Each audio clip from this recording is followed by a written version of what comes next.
గోదావరి మధ్యలో ఉన్న ఇసుక తిన్న మీద అయితే ఈరోజు నేను క్యాంపింగ్ అయితే ఇక్కడే చేయబోతున్నా. చుట్టూ నీళ్లు, మధ్యలో చిన్న అడవి.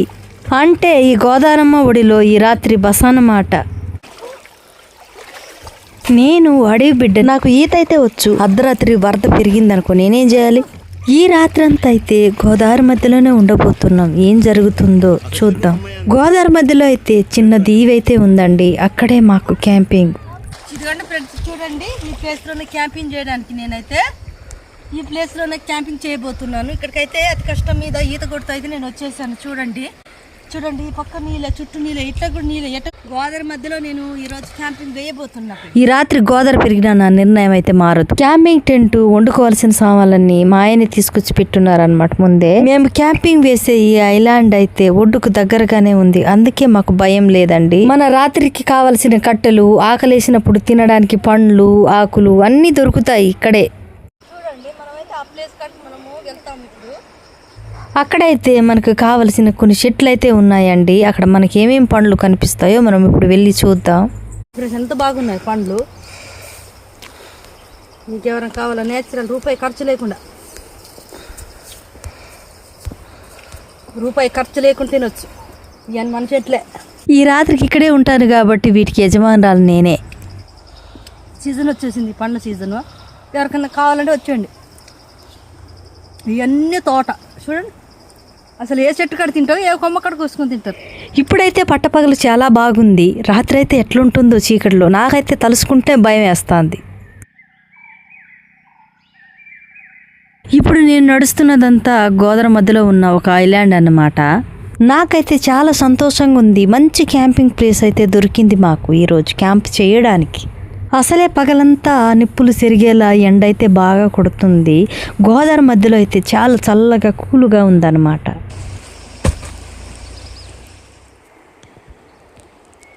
మన ఛానల్లో అయితే క్యాంపింగ్ వీడియో చేసి చాలా రోజులు అవుతుంది కదా, ఇక మొదలెడదామా?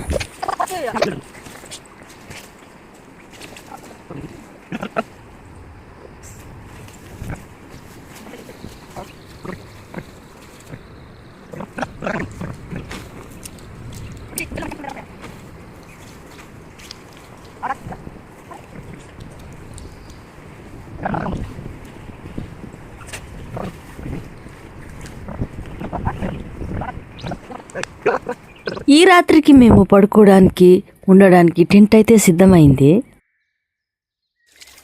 నిజానికి ఈ గోదావరి మధ్యలో చాలా ప్రశాంతంగా ఉంది, అద్భుతంగా ఉంది క్యాంపింగ్ వేయడం వల్ల.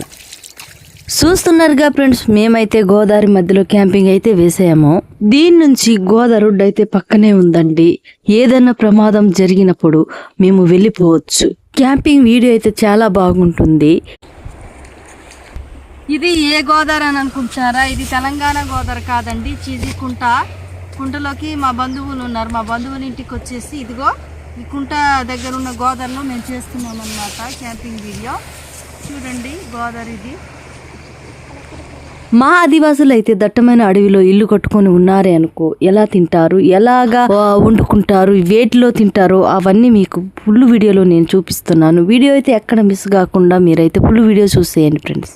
కొన్ని రకాల ఆకుల కోసం అయితే, కాయల కోసం అయితే ఒడ్డుకైతే వచ్చాను ఫ్రెండ్స్. అలా రాగా ఈ సెట్ అయితే కనపడింది. చూడండి, ఇవి కిరకకాయలు అంటారు. పెద్దవి కాలేదు, చిన్నవే ఉన్నాయి. ఇవైతే పండుతే చాలా బాగుంది. ఇవి కూడా తినే పండ్లే అన్నమాట. ఇగో ఈ పూస పండ్లు చూడండి ఎంత బాగా కాసినాయో. తిని కూడా చూపిస్తా. ఇదిగో ఇక్కడ చూస్తున్నారు కదా, ఇవైతే పుసుపండ్లు అండి. ఇవైతే ఈ సీజన్లోనే వస్తాయి. పుల్లగా తీయగా ఉంటాయి అన్నమాట. చాలా మంచి అడవుల్లో గోదావరిడున, వాగుడును మాత్రమే దొరుకుతాయి ఇవి. ఎంతైనా అడవి పండ్లేనండి, ఏ మందు కలవదు. ఇవి తినాలంటే అదృష్టం ఉండాలి. ఈ ఆకులు ఎందుకు కోస్తున్నారని మీరు అనుకుంటున్నారా? ఈ ఆకులలో నేనేం తయారు చేస్తాను, ఎందుకు ఉపయోగిస్తానో మీరు చూస్తున్న కొద్దీ మీకే తెలుస్తుంది. వందల సంవత్సరాల క్రితంలో మా తాత వాళ్ళు, ముత్తాత వాళ్ళు ఎలా తినేవాళ్ళు, వేటిని ఉపయోగించేవాళ్ళు మీకు అవి చూపిస్తాను. మేమైతే మాకు కావాలి కదా ఉండడానికి కట్టెలైతే సేకరిస్తాను. చూడండి,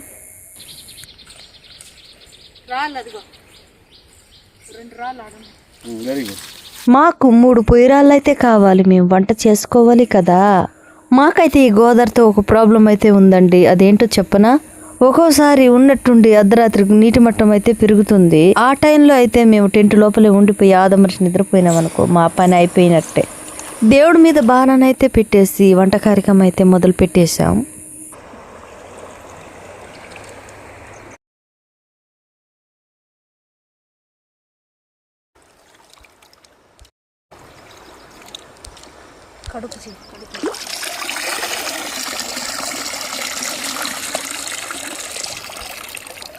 నిజానికి చెప్పాలంటే ఎండాకాలం అంతా గోదావరి నీళ్ళే తాగుతామండి. చాలా తేటగా ఉంటాయి, రుచిగా ఉంటాయి, ఎలాంటి ఏమీ ఉండదు. నేను గత వారంలో పెట్టిన ఆదివాసి పెళ్లి వీడియో చూసారు, అదైతే లక్షల మందికి వెళ్ళిపోయిందండి. చాలా బాగుందని చాలా మంచి రిజల్ట్ అయితే చెప్పిండ్రు. మీరు కూడా ఎవరైనా చూడని వారు ఉంటే వెళ్ళి చూడండి. ఆదివాసి ఒక అమ్మాయి కోసం అయితే 2 మేకల్ని, 1 పందిని, 4 కోళ్ళని, 1 గొడ్డుని ఎదురు కట్నంగా ఇవ్వాల్సి ఉంటుంది. అదే చూపించాను ఆ వీడియోలో. క్యాంపింగ్ వస్తూ చికెన్ అయితే తీసుకొచ్చామండి. దానికోసం అల్లం అయితే సిద్ధం చేస్తున్నాను. చూడండి ఆ రాళ్ళు, ఇక్కడ వంట, ఇది క్యాంపింగ్. చూడండి ఎంత ప్రశాంతంగా ఉందో. చేపలు కూడా చూసుకుంటే ఎగురుతాయమ్మ. చేపలు ఎగురుతున్నాయి.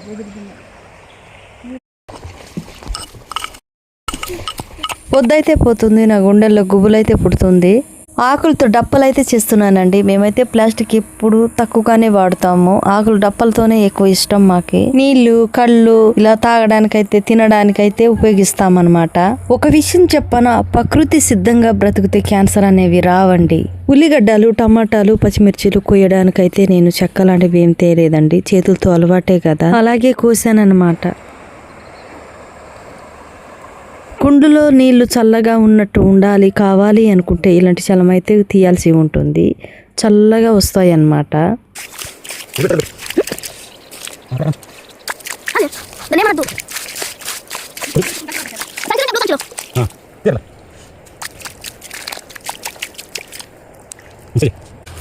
ఇది చూడండి, ఈ ఆకులతోనే ఇదే నాకు మేలైతుంది. ఎందుకంటే మసిగుడ్డ తేయడం మర్చిపోయినా, ఈ ఆకులే ఎలా యూజ్ అవుతున్నాయి చూడండి.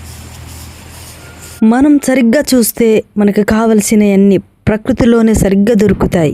ఆహారం దొరుకుతుంది, విషము దొరుకుతుంది. కాకపోతే ప్రకృతి అనేది మనిషిని కాపాడాలనే చూస్తుంది. ఇప్పుడైతే నేను చూడండి చికెన్ కూర చేయబోతున్నాను. చూడండి పొద్దు దిగింది. అబ్బా నీళ్ళ ఎదురుగా చూడండి. అబ్బబ్బబ్బబ్బా ఏముంది అసలు గోదావరిలో వంట చేసేది. ఇక్కడ కూర వండు ఇలా కూర్చొని వండుతుంటే ఆహా ఫీలే వేర్లే. 2 నిమిషాల్లో చల్లటి నీళ్ళైతే ఊరాయండి. చూడండి.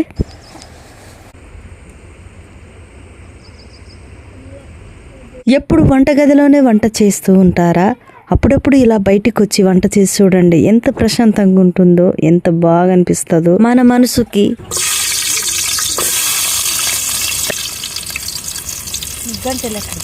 పొద్దుైతే పోతుంది.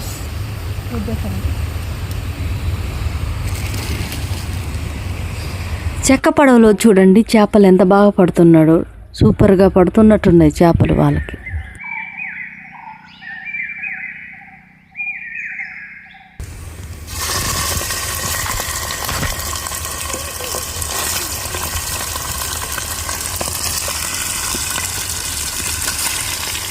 గోదావరిలో క్యాంపింగ్ ఉందని తెలిసి చికెన్ అయితే కొన్నానండి.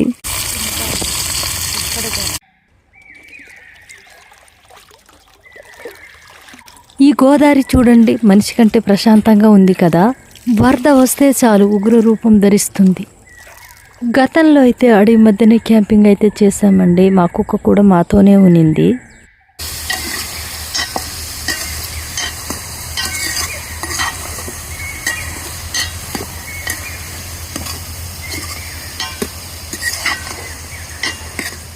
సూర్యుడైతే తన డ్యూటీ ముగించుకొని ఇంటికైతే వెళ్తున్నాడు. ఇంకా గంట ఆగితే చీకటైతే పడిపోతుంది. చుట్టుపక్కలైతే ఒక్క లైటింగ్ కూడా లేదండి. అంటే ఈ గోదావరి కూడా అడవి లాంటిదే అన్నమాట. మా పూర్వీకులైతే ఎక్కువగా కుండల్లోనే ఉండేవాళ్ళు. ఇప్పుడైతే అల్యూమినియం పాత్రలు వచ్చేసినాయి. మట్టి పాత్రలో వండడం, మట్టి పాత్రలో తినడం అలా చేసిన వాళ్ళు మాత్రం 100 ఏళ్ళు బ్రతుకుతున్నారండి. నిజం కదా. కాగితాల్లో అయితే పసుపు, కారము, ఉప్పు పొట్లాలు తీసుకొని తెచ్చుకున్నానండి. నేనైతే ఎప్పుడైనా మనం క్యాంపింగ్ చేయాలనుకుంటే లగేజ్ అయితే చాలా తక్కువ ఉండాలి ఫ్రెండ్స్, ఎక్కువైతే ఉండకూడదు. ఎంత తక్కువగా ఉంటే అంత ఫ్రీడంగా మనం ఎక్కడికైనా వెళ్ళి చేయొచ్చు అన్నమాట.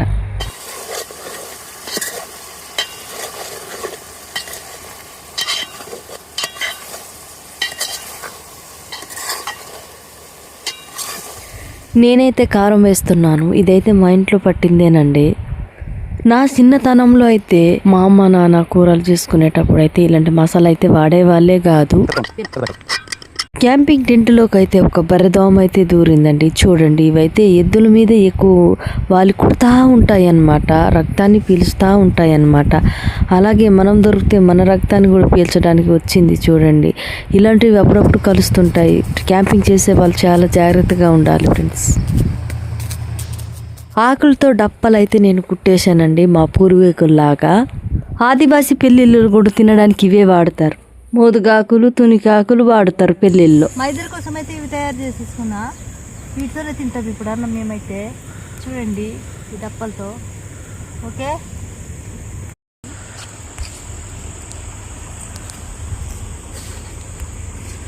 రాత్రి 7 గంటలకంతా తినడం మొదలు పెట్టేశామండి. ఎందుకంటే చుట్టుపక్కల లైటింగ్ లేదు. మా క్యాంపింగ్ లో కూడా అనుకోకుండా లైటింగ్ కూడా పోయింది. వేరే ఫోన్ అయితే ఉంది కానీ అందులో కూడా ఛార్జింగ్ లేదండి. దాంట్లో కూడా 5% ఉందండి ఛార్జింగ్. ఎప్పుడు స్విచ్ ఆఫ్ అయిపోతుందో తెలియదు. అందుకనేసి ఓకే, వేడి వేడి చికెన్ కూరని పచ్చటి ఆకుల్లో వడ్డించుకొని తింటా ఉంటే ఆ కిక్కే వేరు.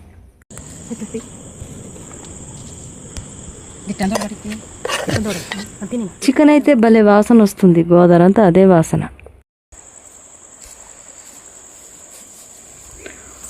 బయట తింటా ఉంటే లైట్ వెలుగుకి అయితే ఈగలు వస్తున్నాయి. అందుకే టెంట్ లోపల కూర్చొని తిందామని వెళ్తున్నాం. మరో ఆదివాసీ పిల్లి అయితే అతి త్వరలోనే రాబోతుంది. చూడండి, గోదావరిలో దొరికిన మామిడి పండ్లు, నేరేడు పండ్లు, పూస పండ్లు భోజనం చేసిన తర్వాత తినవచ్చు. ముందైతే మాంసాహారంతో నా భోజనం అయితే మొదలు పెడతాను. తిను.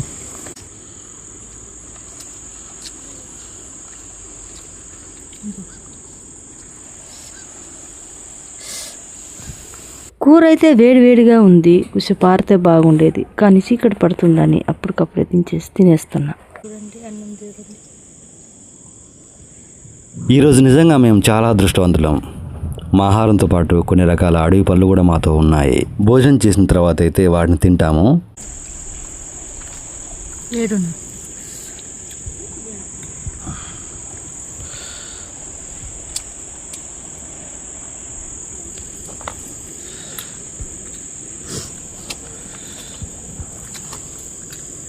డియర్ ఫ్రెండ్స్, మీరు ఎప్పుడైనా ఇలా ఆకు డప్పలతో భోజనం అయితే ఎప్పుడైనా చేసున్నారా? చేసుంటే కామెంట్ అయితే చేయండి. చికెన్ కాకుండా చేపల కూర అయితే భలే సెట్ అయ్యేది అనుకుంటా. ఆకు డప్పల్లో తిన్న తర్వాత తిన్న డప్పనైతే నీళ్ళల్లో వదిలేస్తున్నామండి. పడవలాగా భలే వెళ్ళిపోతుంది. చూడండి, ఈ డప్ప అయితే తేలికుంట కొద్ది దూరం వెళ్ళిన తర్వాత అయితే పెద్ద చేపలు అయితే లాగేసుకుంటాయండి గోదావరి లోపలికి. అన్నం తినడం అయితే అయిపోయింది. సేపు ఉన్న తర్వాత మాట్లాడుకొని నిదానంగా నిద్రలోకి జారుకునేస్తాం. కొత్త ప్లేసు గోదావరి మధ్యలో కొంచెం భయంగానే ఉంది. ఎందుకంటే రాత్రిపూట కదా.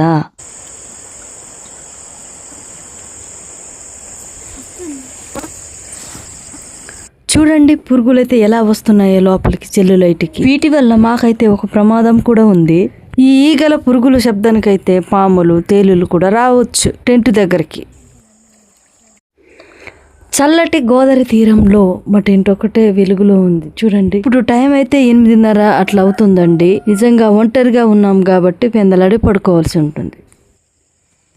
ఈ గోదావరిలో సేకరించిన పండ్లు అయితే తింటున్నాను. భోజనం తర్వాత ఏదో ఒక పండు తినడం అయితే చాలా మంచిదండి.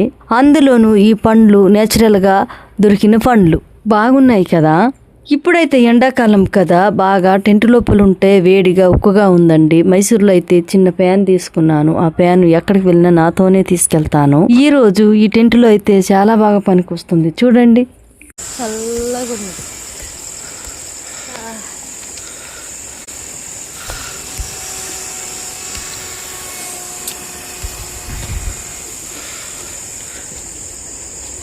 ఈ పూసి పండ్లు ఎప్పుడన్నా చూసారా? ఎప్పుడన్నా తిన్నారా? పుల్లగా తీయగా భలే ఉంటాయి తినడానికైతే. నిన్నైతే ఒక సంతలోకి మేము వెళ్ళామండి. అక్కడ కూడా ఈ పూస పండ్లు అమ్ముతున్నారు మా ఆదివాసులే. మా ఆదివాసులు అమ్ముకోవాలన్న విషయం తెలుసుకున్నారంటే చాలా సంతోషంగా ఉంది. రాత్రి 12-1 గంట మధ్యలో అయితే అసలు నిద్రే పట్టడం లేదు నాకైతే. మళ్ళీ మేమైతే ఆదివాసీ పెళ్ళిళ్ళ వీడియోలు తీయాలా, ఆదివాసీ సంతాల వీడియోస్ తీయాలని ఇద్దరం అయితే డిస్కషన్ చేసుకున్నామండి రాత్రి. చాలా బాగుంది, అసలు అద్భుతంగా ఉంది. ఇంత అద్భుతంగా ఉంటుందని నేనైతే అనుకోలేదు. మేము పడుకున్నాం. మేము చూడండి దగ్గర నుంచి తీయొద్దు, మంచిగా రావట్లేదు. బయట అయితే ఏవో పక్షులు అయితే అరుస్తున్నాయి. పురుగులు అయితే బాగా వస్తా ఉన్నాయి చూడండి. పురుగులు బాగా వస్తున్నాయి. అదేనా పడుకున్నా. నేనైతే అర్ధరాత్రి 12:30 అలా దాటిన తర్వాత అయితే నిద్రలోకి జారుకున్నాను. అందమైన గోదావరి, ఆ గోదావరి పై నుంచి ఎర్రటి సూర్యుడు బయటికి వస్తూ ఉంటే భలే ఉంది కదా. చూడండి చెక్కపడం మీద ఉదయాన్నే ఆదివాసులు ఎలా చేపలు పడుతున్నారు. మా వీడియో ఎలా అనిపించింది మీకు? మేము రాత్రి అంతా ఇక్కడే ఉన్నాం ఫ్రెండ్స్. ఇప్పుడైతే తెల్లారిపోయింది. మీకు నచ్చిందని అనుకుంటున్నాను. చాలా కొత్తగా అయితే ఉంది ఫ్రెండ్స్, చాలా కొత్తగా ఉంది. ఎందుకంటే అడవిలో చేసాము, వాగు మన కాలువ ఒడ్డు చేసాం, కానీ గోదావరి లోపల చేయడం అనేది చాలా కొత్తగా అనిపించింది. గతంలో కూడా చేసాం మేము, కానీ ఇక్కడ అసలు మాకు ఏమి తెలియని ఊరు అన్నమాట ఇది. కాబట్టి ఈ ప్లేస్లో మాకైతే ఒక కొత్త ఎక్స్పీరియన్స్ అయితే వచ్చింది. నైట్ అయితే మంచి నిద్ర పట్టింది. క్యాంపింగ్ సక్సెస్ అయింది అనుకుంటున్నాము. అయితే రాత్రిపూట ఎలా గడుస్తుందా అని అనుకున్నాం, కానీ పర్వాలేదు, బాగానే గడిచింది. కానీ కొంచెం భయం వేస్తుంది, గోదావరి మధ్యలో కదా. అటువైపు ఏమో ఒరిస్సా, ఇటువైపు ఏమో ఛత్తీస్గఢ్ 2 రాష్ట్రాల మధ్యలో చేసాము. ఈ గోదావరి 2 రాష్ట్రాలని చీలుస్తూ ఉంటుందన్నమాట. ఈ వీడియో మీకు ఎలా అనిపించిందో మీరైతే మాకు కామెంట్ రూపంలో తెలియపరచండి ఫ్రెండ్స్. మరో ఆదివాసీ పెళ్లి వీడియోతో మళ్ళీ కలుద్దాం. కొత్త వాళ్ళు అయితే ఫాలో కండి. ఇలాంటి వీడియోస్ మరెన్నో రాబోతున్నాయి మీ అడిబిడ్డ ఛానల్. నన్ను మర్చిపోకండి, మీ అడవి బిడ్డ రాధా.